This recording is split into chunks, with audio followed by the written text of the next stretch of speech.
17वा अध्याय श्रद्धादी निरूपण योग। विश्वविकासिती मुद्रा जेया सोडी तुझी निद्रा, तेया नमोजी गणेंद्रा श्री गुरुराया। हे गुरुराय, अजी जागृत होने पर विश्व को प्रकट करती हुई इन आपकी मुद्रा है, उन आपको हे गणपते मैं नमस्कार करता हूँ। जो त्रिगुण त्रिपुरे वेढिला, जीवित्व दुर्गे अडिला, तो आत्मा शंभू सोडिला तुझिया स्मृती। जो आत्मा रूपी शंकर शिव जीवत्व रूपी शरीर में बंदी बना दिया गया था और सत्व रज तथा तम इन तीनों गुणरूपी नगरों से घेर लिया गया था, उसे केवल आपके स्मरण से मुक्ति मिल गई।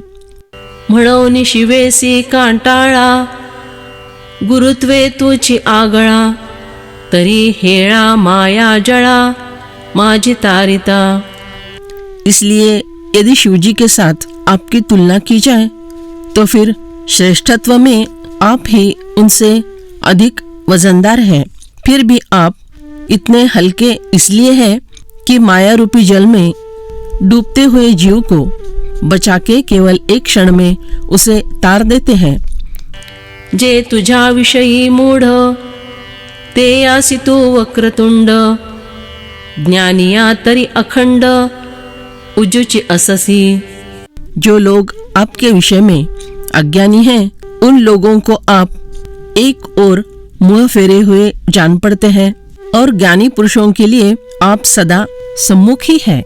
दैविकी दिठी पाहता सानी, तरी मिलनोन्मिलनी, उत्पत्ति प्रलयो दोनी लीलाची करीसी। देव की दृष्टि देखी जाए तो वह सूक्ष्म जान पड़ती है, परंतु उसी दृष्टि का खुलना और बंद होना, इसी में जगत की उत्पत्ति और प्रलय आसानी से आप कर देते हैं। प्रवृत्ति करणाच्या तळी, उठली मदाच्या गंधानिळी, पूजी जसी नीलोत्पली जीव भृंगाच्या। प्रवृत्ति रूपी कान के तल से बहने वाले मद की महकती हुई सुगंधित वायु से आकर्षित होकर जीव रूपी भौरे वहां पर बैठते हैं। उस समय यही जान पड़ता है कि मानो नीले कमलों से आपकी पूजा हो रही है। पाठी निवृत्ति कर्ण ताळे, आहाळी ते पूजा विधुळे, तेव्हा मिरवीसी कपोळे आंगाचे लेणे। अनंतर निवृत्ति रूपी कान के हिलने से वह बांधी हुई पूजा बिखर जाती है। उस समय लगता है कि आपने अपने गालों पर मुक्ति के अंगराग का, अंगभूत वैराग्य की लाली का अलंकार धारण किया हुआ है, इसलिए अधिक सुंदर भासमान हो रहे हैं। वामांगीचा लीला विलासू, जो हा जगद्रूप आभासू, तो तांडव मी से कळासू दावीसी तू। आपकी वामांगी जो माया देवी सारजा है, उसकी रमणीय क्रीड़ा वह यही जगत स्वरूप आभास है और आप स्वयं तांडव नृत्य के निमित्त से सृष्टि प्रलय के संहारक रूप में अपना कौशल प्रदर्शित करते हैं।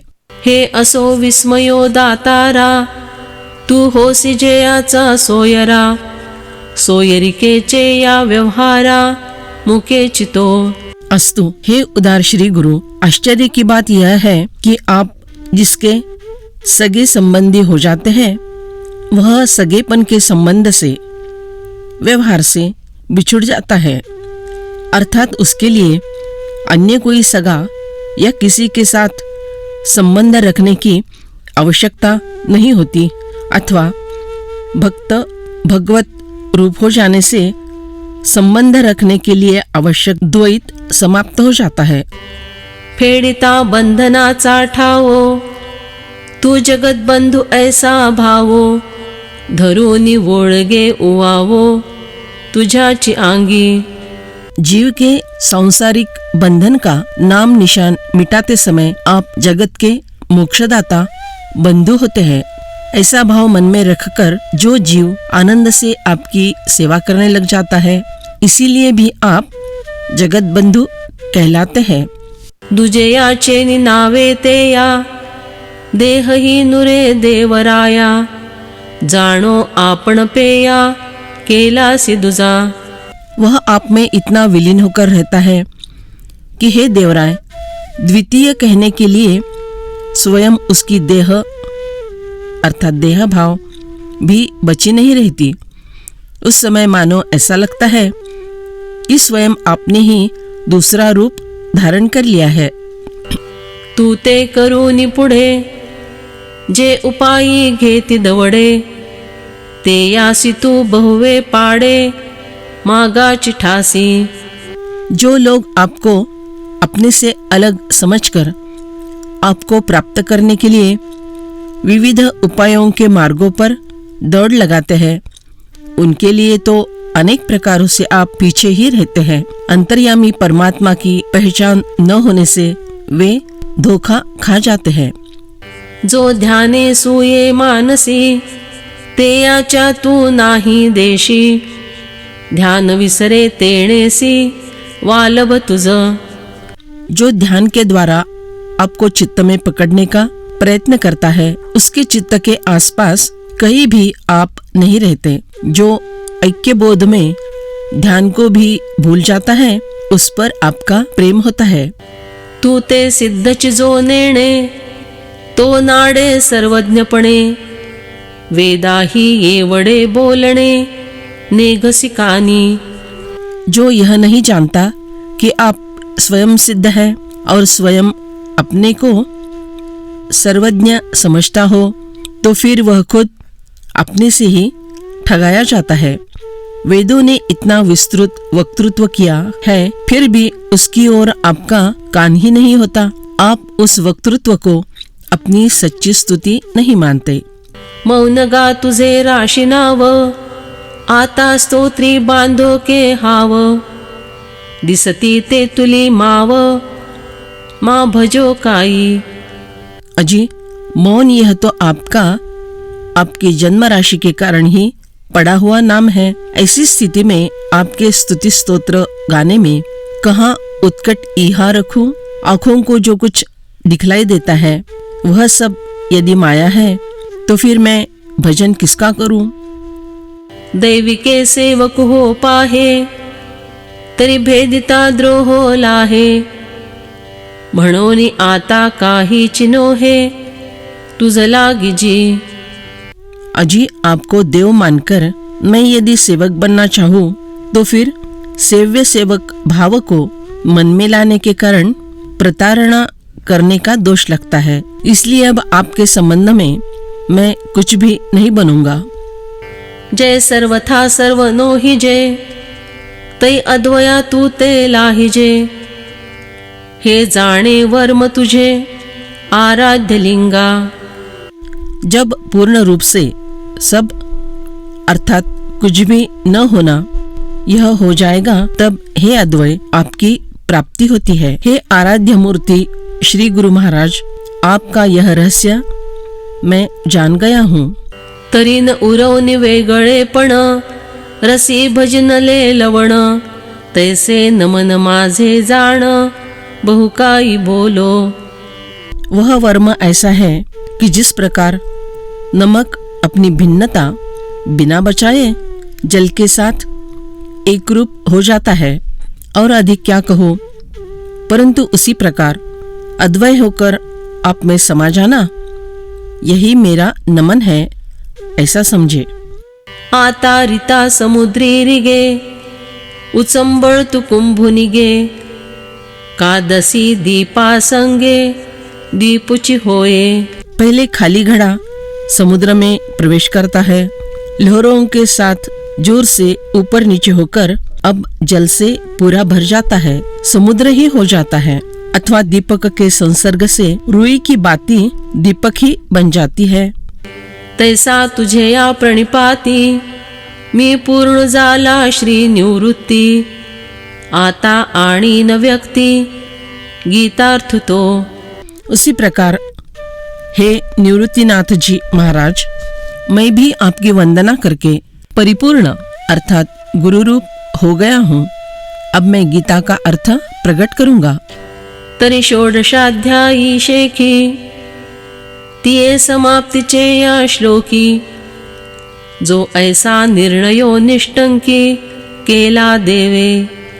तो 16वें अध्याय की समाप्ति पर अंतिम श्लोक में भगवान ने निश्चित रूप से यह निर्णय किया है, जे कृत्याकृत्य व्यवस्था अनुष्ठावे यागा पार्था शास्त्रची एक सर्वथा प्रमाण तुझ।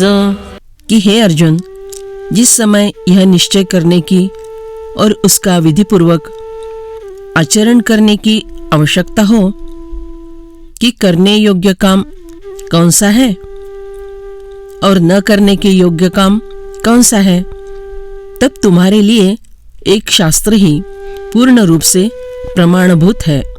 तेथ अर्जुन मानसे म्हणे हे ऐसे कैसे जे शास्त्रे विणनसे सुटिका कर्मा। तब अर्जुन मन ही मन कहने लगा कि यह निर्णय ऐसा कैसा है कि बिना शास्त्र को जाने कर्म करने की आजादी नहीं है।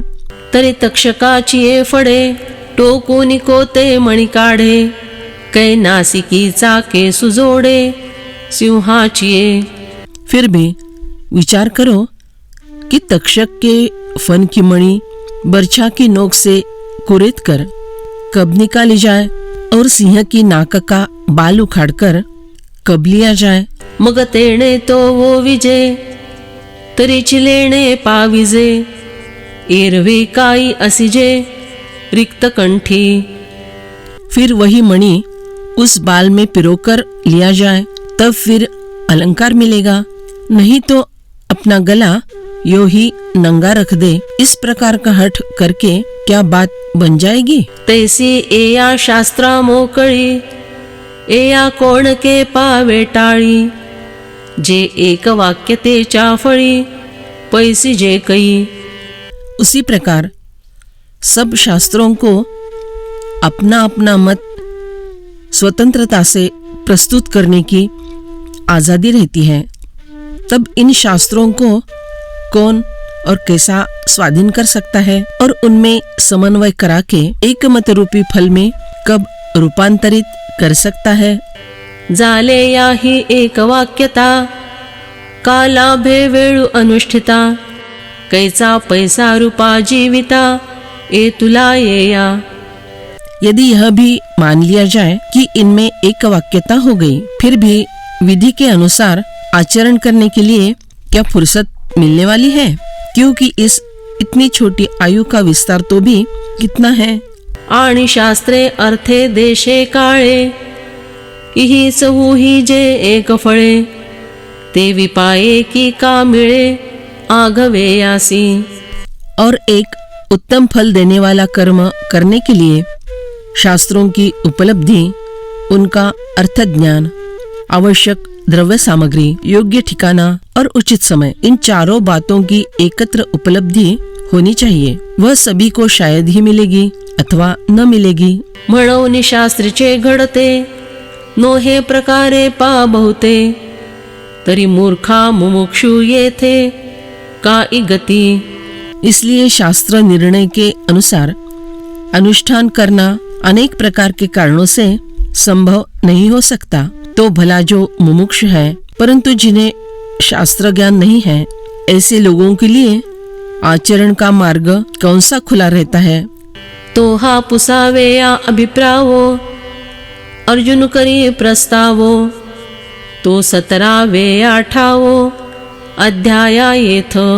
यह अभिप्राय पूछने के लिए अर्जुन जिसका आरंभ कर रहा है वही यहाँ 17वें अध्याय का विषय है। अर्जुन उवाच ये शास्त्र विधिमुत्सृज्य यजन्ते श्रद्धयान्विताः तेषां निष्ठा तु का कृष्ण सत्वमाहो रजस्तमः। हे कृष्ण, जो मनुष्य शास्त्र विधि का त्याग करके श्रद्धा पूर्वक देवता आदि का पूजन करते हैं, उनकी निष्ठा फिर कौन सी है, सात्विक है अथवा राजसी तामसी। तरी सर्व विखे वितृष्णो जो सकल कली प्रविष्णु जो कृष्णा ही नवल कृष्ण अर्जुनत्वे। तो जो समस्त विषयों से विरक्त है, समस्त कलाओं में पारंगत है, कृष्ण को भी कुतूहल लगे, ऐसा जो अर्जुन रूप में नया कृष्ण है।